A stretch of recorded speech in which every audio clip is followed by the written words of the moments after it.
The Bank of Canada just fired off another warning that Canada's economy is heading for some tough times.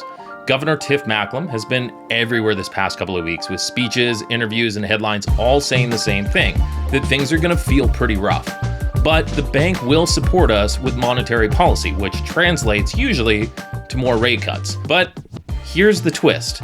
New GDP data actually shows the economy might be bouncing back. So which is it? This past September, Tiff Macklem went on an absolute media blitz to the Saskatoon Chamber of Commerce, public policy forums, Calgary Herald, you name it. And here's the thing. We've seen this pattern before in 2022, 2023, and 2024.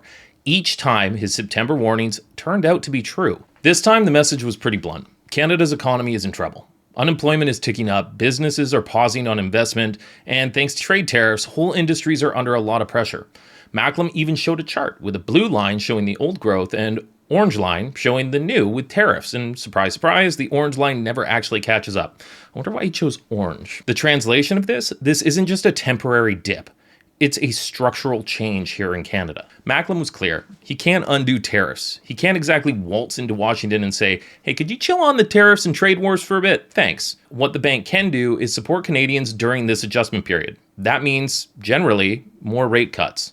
So while we can't avoid some pain, the Bank of Canada is basically saying we've got your back on borrowing costs. Now, before we all grab our helmets and bunker down, let's look at the other side. StatsCan just released GDP numbers that suggest that Canada's economy might actually be bouncing back in the short term. In July, GDP growth was at 0.2%. August was flat. If September is just zero, that's still about 0.7% annualized growth in Q3. Bloomberg called it a rebound strong enough to keep us out of a recession for now. Mining, oil sands, and auto manufacturing were all up relatively big. The loonie even strengthened in the news. So, here's the counterpoint. While the bank is warning about structural slowdown, the latest data says we're not falling off a cliff just yet. But here's why I don't take the bank's warning lightly. Every September since 2022, they've done the exact same playbook. A big speech followed by interviews reinforcing it, and then, sure enough, policy moved exactly as signaled. Rates went way up in 2022, held steady in 2023, and then we saw two jumbo cuts in 2024.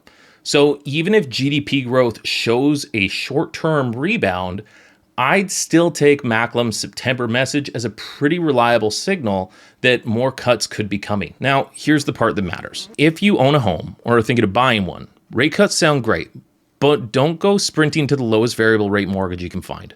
Variables always carry a level of risk. If your budget is stretched to the max and your debt service ratios are so up to the limit that you can't borrow a single extra dollar, a variable might not be a safe bet for you. Because if rates do tick up, you've got no wiggle room. My recommendation, really sit down and explore your options. Don't just take a variable because someone on the internet said it's the best option and rates are going down. There is no guarantee they will. And honestly, anyone who says they know exactly what's going to happen with rates is full of it. Getting a mortgage is about you and your financial comfort level, your goals, and your situation. There's absolutely nothing wrong with taking a fixed rate, even if the variables are slightly lower today. The right move is what fits your life, not what a headline or an influencer says online. So look at your options and make the decision that works for you. Fill out a budget. Look at what your cash flow looks like. Look and see if those rates go up. Can I afford higher payments, or am I going to be really, really strapped for cash, or potentially house rich and cash poor? You need to make sure you're protecting yourself. So how do we square all this? Here's my take. The GDP rebound is real. It buys us some breathing room, but the Bank of Canada is looking at the long game. Trade tariffs, lower investment, slower diversification. These are structural issues. And what does this mean? Short term, we're not going into a full-blown recession. Long term, growth is weaker, incomes may be lower, and rate cuts are still on the table. Both can be true at the same time. So, what do you think? Is Canada actually bouncing back? Or do you think the Bank of Canada was right in sounding the alarm? Drop your thoughts in the comments below. And hey, if we haven't met before, I'm Myles.